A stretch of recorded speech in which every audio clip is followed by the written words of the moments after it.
Good morning from WKYT News. I'm Bill Bryant, and we welcome you to Kentucky Newsmakers. You've heard a lot from the candidates for governor, and we've recently also aired separate programs with the candidates for Kentucky Attorney General. But there are other important races on the ballot coming up November 5th, including for State Agriculture Commissioner. Farming is a major part of Kentucky's economy. In recent years, hemp and agritourism have boosted that sector of the economy. Later, we'll hear from Democrat Robert Haley Conway, who is the challenger in the race, who says he could improve things and who used to be a neighbor in Scott County to our first guest. Republican Ryan Quarles is the commissioner now. He's running for re-election. In his first term, Quarles pushed hard for hemp legalization. He's worked to establish programs to help feed those who are food insecure and expanded the Kentucky Proud brand. Meanwhile, Quarles, who previously served in the legislature, has headed up one of the largest areas of state government. The Agriculture Department has wide-ranging responsibilities. Commissioner, thanks for coming. Appreciate Thank you for having me today. What do you list as your most important accomplishment in 4 years as Agriculture Commissioner? Well, the primary goal as Commissioner of Agriculture is to promote Kentucky farming and agriculture across our state. We've been a relentless advocate, not just in Frankfort, but also Washington, D.C., and on occasion at the county level as well. We have grown the Kentucky Proud program to over 8,000 Kentuckians. We've gotten Kentucky Proud beef into grocery stores in a very significant way, with selling over 500,000 pounds of 100% ground beef into our grocery stores, connecting our farmers with the consumers. Another big accomplishment is having a national model of a hemp program, one that will exceed $100 million in sales this year. But perhaps the best accomplishment, looking back over the past 3.5 years or so, is helping support the future of Kentucky agriculture with raising money for programs like 4-H and FFA, two programs that I can say, if I had not been members of, I wouldn't be here today. How much effort and strategy did it take for hemp to go from an experimental program when you started to being now legal nationwide? Well, every hour of every day I work on hemp in some way. It's putting a lot of gray hair in my head there in the first term, but we put it into a mechanism and a route so that Kentucky could be the epicenter of not just growing hemp, but processing it as well. When I took over, we decided to say, look, this crop has a special place in Kentucky history. Let's create jobs out of it. And so we went from 32 acres to 26,000 acres this year. We have over 200 hemp companies. We have 1,000 farmers growing it as far east as Pike County, as far west as Fulton County. And we are employing about 1,000 Kentuckians, full-time jobs across our state. These are jobs that simply didn't exist a few years ago that exist today because we chose to lead. We wanted to make sure that during the Quarles administration, we developed a national model, which has been replicated by other states, that helped transition this crop from the research phase into full-blown commercialization. In the nation, it is now legal across the country. Did Kentucky give up any advantage by, now being legal in 50 states, as opposed to at the beginning of your term, it was experimental and basically here only? If anything, we have maintained and increased our advantage as the 2018 Farm Bill was passed. I was fortunate to help work on the 2018 Farm Bill and the hemp legislation, and now that it's legalized, Kentucky has a clear advantage because we were prepared to become commercialized across our Commonwealth. We spent those research years not constricting the opportunity to a handful of growers or a handful of colleges. But during my administration, we made sure to open the door for those qualified to say, hey, if you want to research hemp, come to our office, we're going to work with you. And because of those efforts, those early year efforts, in 2019 and in 2020, we are one of the largest hemp states in the nation, and we are the clear national model. And when USDA Secretary Sonny Perdue says he has a question about hemp, they call Ryan Quarles, and that's a compliment in and of itself. And we're going to help use this crop, a crop that's still in its infancy, there's still a lot of risk involved in it, to help create jobs in the Commonwealth. Obviously, with the climate and soil conditions being favorable to hemp, it would also be for its cousin. Do you support legalization of medicinal or recreational marijuana in Kentucky? I'm not against it. We have an opportunity with hemp right now, and I run an agency that has limited resources. We have a historic low number of employees. The General Assembly does not allocate money to run the hemp program. And so during our first term, we have been focused exclusively just on promoting hemp. Although I'm not against medical marijuana, there's still so much research left to be done with hemp and the potential health benefits. So that's where we've been focused, and that's where we're going to focus if given the chance to serve a second term. And did you fold into your non-opposition legalizing recreational marijuana and potentially taxing that? I, at this point, do not support recreational marijuana. But you would support legalization of medicinal marijuana? I'm not against that, but we're focused on hemp right now because there's a lot of cannabinoids in that plant that we believe have health benefits. CBD is the most prominent one of those, but there's 100 additional compounds that we believe will help people out with epilepsy, seizures, joint pain. Some people are taking it as a daily cure-all. And so we want to focus what limited resources we have right now on the hemp program because we have the opportunity to be first in something instead of last with this crop. You've worked to improve the markets for Kentucky agricultural products, not just hemp, but other things. Has that been a challenge with some of the tariffs that have come along? You know, and we export a lot to other countries. Absolutely. Kentucky farmers are dependent on international trade. And I was fortunate that when I took office, I was able to use my trade background to help connect Kentucky farmers with the 95% of consumers that live outside of the United States. A great example of this was back in 2017, due to the efforts of my office, we were to help open up trade with China with live horse exports. China has a growing racing industry. They want to buy American, and when you talk about horses, they actually want to buy Kentuckians. And so we went over to China twice, and we were able to score a home run for Kentucky agriculture by opening up live horse exports for racing purposes. And that's an example of how when you are surgical and have a strategy at the state level, you don't have to have a lot of people working on it as long as you're focused. And opening up those equine exports, mainly thoroughbreds, quarter horses, and standard breds and saddlebreds, helps out not just those in the equine industry, but also those that support it, our feed and seed stores. And so in the second term, imagine a day where we can take that Kentucky Proud brand, that powerful marketing brand, slap it on a box, do Amazon Prime overnight, UPS, DHL, all located in Kentucky, and help connect those high quality ag goods to, say, a Parisian market or a Tokyo restaurant overnight. And we are going to try to continue to advocate that we need open markets for our farmers. I know you don't have responsibility for horse safety. However, you know, excuse me, what we've had happen with these at these tracks. Do you have concerns about the health of the within the sport of kings? Absolutely, and I'm an avid race fan. I enjoy supporting our equine industry. My grandfather was actually a thoroughbred trainer in northern Kentucky. I have a lot of faith in the horse industry, particularly racetracks, of putting safety first. My office actually helps oversees disease issues among the racing population. But I'm going to work with the horse industry like we've continued to do in the first term. If they need any assistance from us, we will not hesitate to give it to them. A couple of things that your opponent has said, and interestingly enough, you were neighbors at one time, and you know his children, right? That's right. As circumstances would have it, you have two candidates for Commissioner of Agriculture from the same county, so we both know each other. He says that we are losing 3 farms a day. And are we doing what we can to help agriculture survive and support the family farms? I don't know where he's getting his statistics, but the latest national census on agriculture shows that the number of farms in Kentucky has actually remained stable the past few years, around 76,000 farms. And in several Kentucky counties, the number of farms are actually going up. And if you talk about Kentucky agriculture, you're talking about small family farms that are owned and operated by families like yours and mine. And so we are going to continue to help invest in the future. And I think that the number of farms, through the statistics that I just referenced, shows that unlike other states, Kentucky's insulated the weather, been insulated from bad weather pretty well. Can we do better with animal shelters in Kentucky? Again, your opponent says we can. The law seems to give your department some responsibility without the authority to do much. Well, the Department of Agriculture focuses on agriculture, mainly livestock. and we help oversee the health and welfare of livestock producers and those issues across the state. And occasionally we're asked to assist with animal shelter investigations. We do not have oversight over animal shelters across Kentucky. That's the responsibility of the fiscal courts across Kentucky, and that's been the established policy of the Kentucky General Assembly for about 20 years now.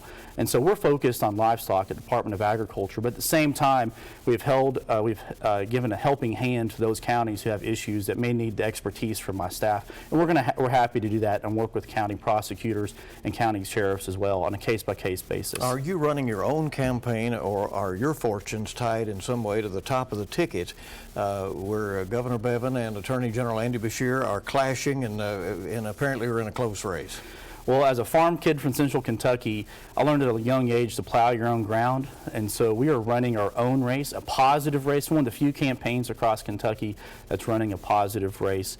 And I think it's important that people take time to educate themselves on the down ballot races. As you alluded to in your opening remarks, a lot of folks may not know about the down ballot races. Each and every one of them matter in a state like Kentucky, where we are expected to know what each office does. And in the Commissioner of Agriculture race, there's a clear choice, and I hope that voters choose to send me back for a second term this November 5th. Obviously, you're going to answer this with one race at a time, but and yet your name is mentioned for higher office as well, if you're successful in winning this second term. Governor, Congress, Senator, this kind of thing. We also know you have a doctorate and that you have an interest in higher education. Do you keep all of your options open going forward? Well, of course, but I'm just really blessed to already hold what I consider the highest office in Kentucky, and that's Commissioner of Agriculture. And that's why I'm running for re-election this year. There's work left to be done at the Department of Ag. I was blessed to grow up on a small family farm like countless other Kentuckians, and there's a lot of work that I'd like to accomplish in the second term, and that's what I'm going to be focusing on for the next few years. Thanks for coming. We appreciate it. Commissioner Ryan Quarles. Thank you so much. Republican candidate for re-election in that.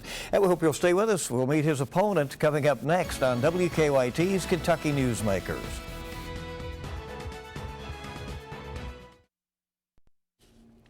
Welcome back to Kentucky Newsmakers from WKYT, continuing our focus on the race for Kentucky Agriculture Commissioner. We just had a discussion with incumbent Republican Ryan Quarles, and now we meet the Democratic nominee, Robert Haley Conway. He says family farms are disappearing, that Kentucky can do better when it comes to agriculture. Where does he stand on legalization of marijuana? What potential does he see for hemp going forward? Conway has served on the Scott County School Board. He has also been a longtime farmer, and we welcome candidate Conway. Thank you for coming. We appreciate it very much. Well, Bill, thank you very much for having me. You know the incumbent commissioner personally. In fact, you were neighbors. Apparently you saw him grow up. Why do you think you do a better job as Kentucky's ag commissioner? Well, a couple of things. The Department of Agriculture is one of the largest entities within state government. And I personally, through my business career, I've controlled over 2,000 employees and ran a $75 million budget. So I think I have the business acumen to take care of it. But I'm also a farmer, and I'm the only one in this race that literally farms. That truly is a farmer. My family has been in Kentucky since 1775. We have actually been farming in Kentucky since 1782. I'm an 8th generation farmer. I have 4 sons. My youngest son is farming with Dad, and he's the 9th generation, and there's no more than that. You have made the case on the campaign trail that we have a problem with the disappearance of family farms, but hasn't the face of farming really changed nationwide, and the trends are toward larger operations? Well, yes and no. You have to understand that in Kentucky, the average size of a farm is around 143 acres. Which is small compared if you move out west, you're looking at 500 plus. The Kentucky landscape is such that go to the western part of the state, you're looking at flatter land. Go to the eastern part of the state, you're looking at the mountains, obviously. But family farms are indigenous to an area that, you know, the values earned, the lessons learned on a farm are second to none. We really have had a tremendous experience in Kentucky with family farms. Since the abolition of the tobacco program in 2004, really we've had nothing here to help sustain farming. And we are literally losing 3 farms a day in the state of Kentucky. And it's not all because of urban encroachment. A lot of it has to do with just not being able to make it on the farm. there were 87,500 farms back in 2008. Right now there's 75,000 farms. And Bill, out of the 75,000 farms, 57%, 37,000 of those right now have actually make less than $10,000 a year revenue, not profit. Well, what can the state do about that? I think first of all, you have to have a farm plan. One of the things that I did, and when I got into this, I'm not a politician. My personal career in politics is 12 years as a member and chairman of the Scott County Board of Education. I'm currently on the Scott County Soil and Water Conservation Boards, and if you know anything about those aren't things you do to endear you to the community. You're not there for the power of the money. You're there to help. It's a community-based job. The truth of the matter is that the gentleman that I beat in the primary, I never thought I'd win. I mean, I literally got into this race to get the message out there that we need to have these conversations today. 4 years from now, it's too late. So I got into it, not thinking I would win, that I would get the message out, force the current commissioner to have those discussions. And as my mother said a long time ago, be careful what you ask for, you might just get it. I won a race, and then I had because I funded everything myself in the primary. Literally, I had no campaign staff, no campaign chair, no money. And here I am running for statewide office. Had to start over. You also have made the case out there that more young people need to be exposed to farming.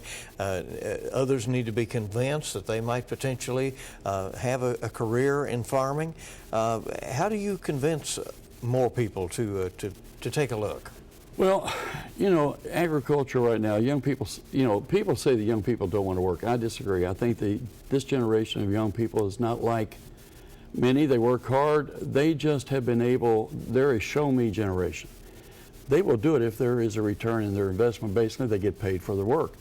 And we have to change that. There has to be a paradigm shift in agriculture. We have to continue to push the narrative that farming has been basically a corporate structure going back to the end of the Nixon years. We need to diversify.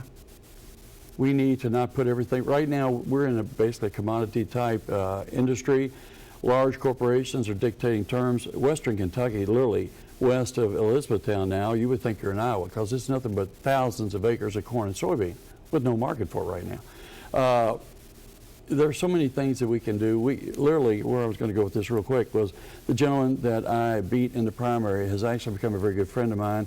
And we have gotten together along with a bunch of farmers in the southern part of the state, and we've literally come up with a farm plan on how to address this. And it's a multifaceted. This thing's pretty detailed on what we think we could do to help farming in Kentucky. And basically, part of it is diversification. You don't put all your eggs in one basket. We have a considerable emphasis now on hemp in the state, and Commissioner Quarles has been proud that he pushed for the legalization of that and then the marketing of that since. Do you think that is a way forward? I think hemp is a part of it, but the hemp program right now, as I see it, and as many do that are actually involved with it, is the Wild Wild West. They basically opened it up. It's an election year. You want the perception. They got to have something to tout. So it's a perception of an industry that's on the upswing. But right now, if you're familiar with what's happened just in the last couple of days, there's lawsuits floating around with major processors. There's lawsuits out there right now where literally the plants in Mayfield have stopped construction. A lot of farmers in the western part of the state don't have markets for their crop. There are people right now that literally stand to lose everything they have. And I think we need to stop, catch our breath, find out the markets, define what it is we are and what we want to do. Right now, and I know that he got irritated with me at KET, but I made a comment that the Commissioner of Agriculture, at his sole discretion, gets to choose who grows it and how much. And he said, well, no, it's a committee. Yes, a committee chosen by him and chaired by him. And they decide who gets to grow it, how much they're getting to grow. And right now, only 1,000 of the 75,000 farms are actually growing hemp in Kentucky. That's not a resurgent program. Right now, there's so much unknown uncertainties in it that I'm truly afraid that a lot of people are going to lose everything they have. Where do you stand on marijuana legalization? Do you favor, we hear you favor medical marijuana, do you favor recreational marijuana legalization?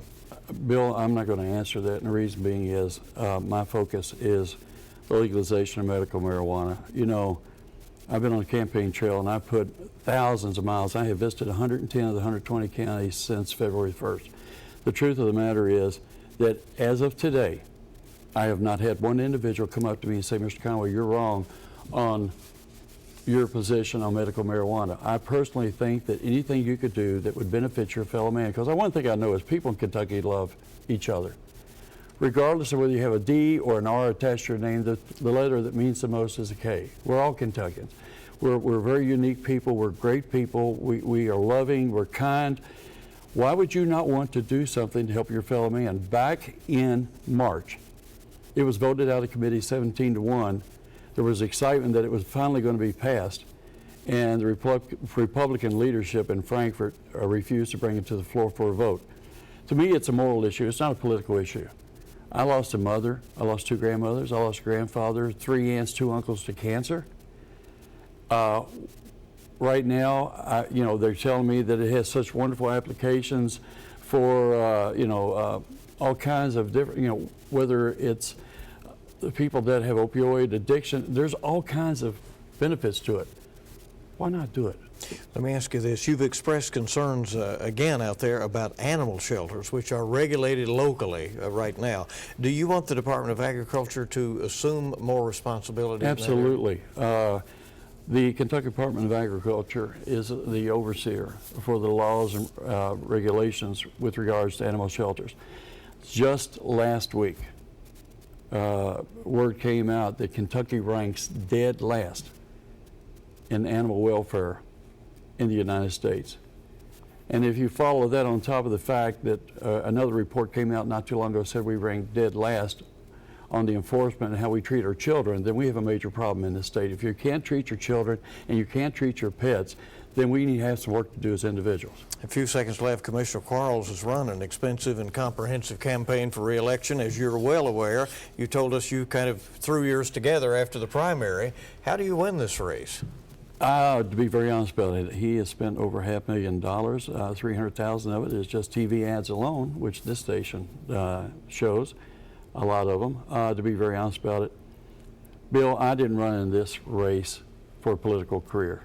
The Republican Party has used the Commissioner of Agriculture, going back to Richie Farmer, as a promotion to some of their young so you got Richie, you got Jamie Comer, and you got Ryan Quarles. I only desire to be Commissioner of Agriculture. I do not have a political career that I feel like I need to satisfy. I just want to help people in the state of Kentucky. I'm getting the word out like you wouldn't believe on social media. I have a groundswell. I have teachers help me, young people help me, and people are telling me that they have not seen a campaign like mine in 50 years, and probably will never again. So it's unique, it's individualism at its finest, but at the end of the day, I'm having a tremendous time. Well, we thank you for coming. Appreciate it. Thank you very much. I hope you'll stay with us on Kentucky Newsmakers. Coming next, a look at a way Kentucky is trying to overcome the challenge of domestic abuse. We'll be back. It's Kentucky Newsmakers. Here in Kentucky, it's estimated 775,000 women will experience domestic violence in their lifetime. Domestic violence cases are complicated and can be difficult to prosecute. And Sam Dick of our staff takes a look at the challenges. It could be in any town I would say it's at epidemic proportions. or county in Kentucky. In a year, it's about 80 to 85% of my caseload is domestic violence, and that's a staggering number. Tanya Northup Mendenhall is in her 23rd year as a victim's advocate in Jessamine County. It's an erosion of the very fiber of our society, which is the family unit. She's on call 7 days a week. Domestic violence calls in the middle of the night are common.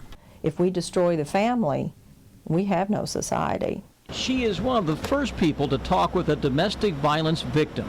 She offers support, takes pictures of the injuries, helps file an emergency protection order, and guides the victim through the court process. I've been in the field now for almost 4 decades. Carol Jordan of UK says it's not uncommon for domestic violence victims to not want the abuser charged or prosecuted. Fear of retaliation, those are the things that probably influence most survivors. But it's also important to know that some survivors don't want the relationship to be over. So the idea of him going to jail is really not conducive to how she feels about him necessarily. They still love them in many instances. And we hear that quite a bit. Yes, he did this, but I still love him. In the justice system, domestic violence cases start in district court. In his 17 years as county attorney, Brian Gettle has seen a lot of victims back off from prosecuting the abuser. The victims will come in and recant their story, or they'll ask us to dismiss. The Jessamine County attorney now has a 30-day waiting period to give domestic violence victims time to figure out what they want. So that they can step back from that request to dismiss it when they've been attacked and in a final decision. Abusers are often charged with fourth-degree assault. That's a misdemeanor, a lesser crime, carrying a sentence of up to 12 months in jail. When those injuries are considered serious or a weapon is used, that bumps the charge up to first-degree assault, a felony, which carries a 10 to 20-year sentence in prison. When the victim wants the charge dropped, it makes prosecution more challenging. It is the state versus the defendant, not the victim versus the defendant. So of course we take the victim's wishes and opinions into account. But the important thing is not only to protect the victim, but to hold the offender accountable, and that's our job. Kathy Phillips specializes in prosecuting domestic violence cases, and she does take abusers to trial even when the victim wants a dismissal. She says the question then becomes, does she have enough evidence to convince a jury? Depends on the evidence that we have, whether or not there are witnesses, whether or not we have corroborating evidence, whether or not we have other proof that could be given to a jury without the victims. It's challenging, it's difficult, but it's something we just have to keep on striving to do.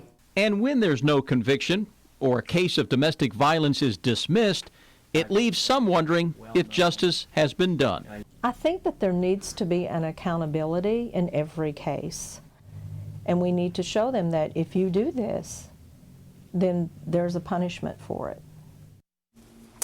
That report from our Sam Dick. We want to thank you for joining us for this edition of Kentucky Newsmakers. We'll see you bright and early this week on WKYT This Morning, and hope you make it a good week ahead.